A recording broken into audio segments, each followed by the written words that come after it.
They say the heart wants what it wants. But no one tells you what to do when it wants something it should never even look at. My name is Carol, I'm 53, and last summer, I destroyed the only family I ever had. It wasn't a drunken mistake. It wasn't just one night. It was months of stolen moments, with my husband's son. Let me take you back. Richard and I met when I was 30. He was tall, confident, already divorced, and had a son he rarely talked about. We married a year later, and for a while, things were perfect. I never had children of my own, and his boy, Alex, lived with his mother most of the time. He only visited for holidays, and even then, he kept to himself. I tried with him, God knows I tried, but he was always cold with me. Over the years, Richard and I drifted. Not loudly, not with fights, but with quiet spaces and unanswered questions. He buried himself in work. I filled the silence with books, friends, gardening. The passion died long before I realized it. Then came last summer. Alex was 25 now, and his mother had just passed away. He needed a place to stay while he sorted things out. Richard said, just for a few weeks. He moved in with a single suitcase and sad eyes. And something in him had changed. I noticed it the second day. I was making tea in the kitchen, and he walked in shirtless from the guest bathroom. My breath caught, not just because of how he looked, but how he looked at me. Morning, he said, voice low, eyes steady. Morning, I managed, turning back to the kettle, hoping he didn't see the flush rise to my face. It was innocent at first. Small things. A compliment on my cooking. Helping me in the garden. Lingering in the kitchen after Richard went to bed. He asked questions no one had in years. About my dreams. My regrets. One night, a storm knocked out the power. Richard was out of town. Alex and I sat in the dark, candles flickering. We talked for hours. I told him about my childhood, my lost chances. He listened like it mattered. Then, silence. I looked up, and he was closer than I realized. You deserve more, he said. And then he kissed me. I didn't stop him. I should have. I know that. But in that moment, I felt alive again. We said it would be a mistake we wouldn't repeat. But we did. Again and again. I'll tell you everything. Every lie. Every moment I chose him over the man I vowed to love. This is not a story of romance. It's a confession. That night, I cried in bed next to Richard. I kept waiting for him to wake up and ask what was wrong. But he didn't. He just snored softly, back turned, miles away even though we shared a bed. The next weeks blurred into a rhythm of secrets.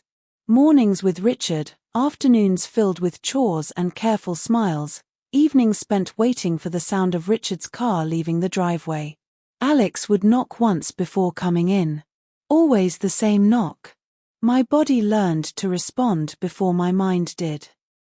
Sometimes I'd stand in front of the mirror after he left, staring at my own reflection.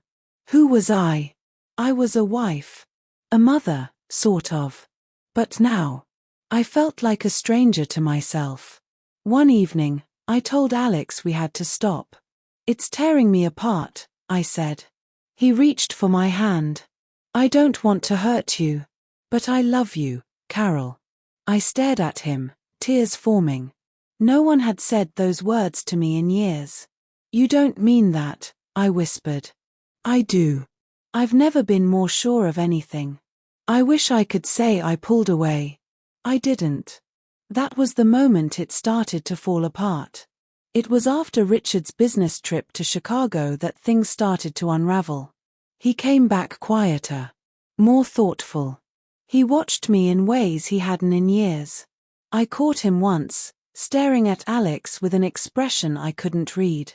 Then, one night, Richard asked, "Have you been happy lately?" It was such an odd question. Out of the blue. What do you mean? Just wondering. You seem different. I played it off. But my hands shook as I folded laundry that night. Had he seen something? 2 days later, I found a receipt from a private investigator's office crumpled in the trash. My heart stopped. He knew. Or at least, he suspected. I stared at it for a few minutes. The address. The handwritten note. Photos enclosed. I didn't dare look for them. Panic clawed at my throat. My mind raced. Did he see something? Did someone follow us? How long has he been watching? When Richard came home that evening, I watched him like a stranger. Everything about him looked the same, his calm face, the careful way he took off his shoes, the sound of him pouring a drink. But now I saw the spaces between those things. The quiet where the questions lived. Did you go somewhere today? I asked, testing the waters. Just ran errands, he said without looking up. Why? I opened my mouth to ask, but closed it. I wasn't ready. Not yet. Instead, I tried to act normal. We ate dinner. Talked about nothing. Went to bed. The next day, Alex was distant. He didn't come to the kitchen in the morning. When I knocked on his door, he said he was tired. I stood there, listening to the silence behind that door. Something was wrong. Later that afternoon, he came to me, face pale. I think your husband knows, he said. Why do you say that? Because he told me to stay away from you. Said it straight to my face. My knees nearly gave out. What did you say? I didn't deny it. I couldn't. I told him I loved you. My head spun. You told him? He already knew, Carol. That night, Richard asked us both to sit down. At the table. Like a family meeting. His voice was calm. Too calm. I know what's going on, he said. I froze. I've known for weeks. I just wanted to see if either of you would come clean. Richard. Don't. I don't want lies. Not anymore.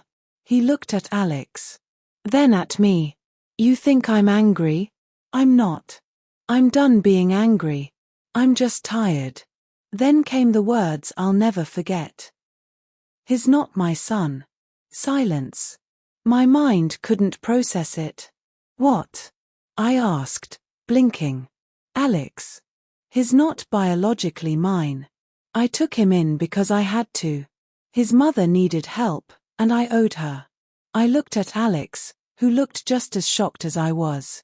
You never told me that, Alex said, voice barely above a whisper. No, Richard said. Because you needed a father. And I needed to believe I could be one. He stood up. I don't care what you two do now. But I'm leaving. The house is yours. He walked out. Just like that. And the truth. I didn't run after him. He stood up. I don't care what you two do now. But I'm leaving. The house is yours. He walked out. Just like that. And the truth. I didn't run after him. I sat frozen in that chair long after Richard left. The silence felt heavier than any shouting match. Alex stood beside me, stunned. He just left, he said. Yes, I whispered. We didn't speak for hours after that. I went to bed alone. For the first time in weeks, Alex didn't knock. The next morning, I made coffee like always. The smell filled the kitchen, but nothing felt right. I stared out the window, waiting for something. Anything. Alex came in, rubbing his eyes. He looked young again. Confused. Like a boy lost at sea. Are you okay? He asked. I shook my head. No. I don't think I am. He sat beside me. Reached for my hand. I let him take it, but I didn't squeeze back. What do we do now? He asked. I don't know. The next week passed in a haze. Richard didn't call. Didn't text. It was like he vanished. Alex and I barely touched. We didn't know how to go forward. The thrill was gone. replaced by guilt, grief, confusion. One night, Alex came into the living room. He looked nervous. "Carol, I got a job offer. In Seattle. It's a big step." My heart stopped. "You're leaving?" "I think I should." We sat in silence. "I love you," he said. I looked at him, really looked at him. He was kind. Beautiful. But still so young. "I know," I said. "But love isn't always enough." He nodded. "Will you be okay?" "Eventually." He kissed my forehead and left a week later. And just like that, both of them were gone. Now it's just me. Sometimes I sit on the porch and stare at the road. I wonder if Richard will ever come back. If Alex thinks of me when he hears the rain.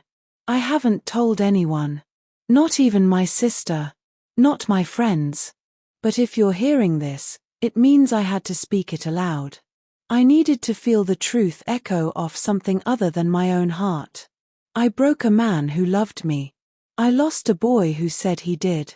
And I don't know if I'll ever forgive myself. But this was my truth. This was my secret. And now, it's yours too.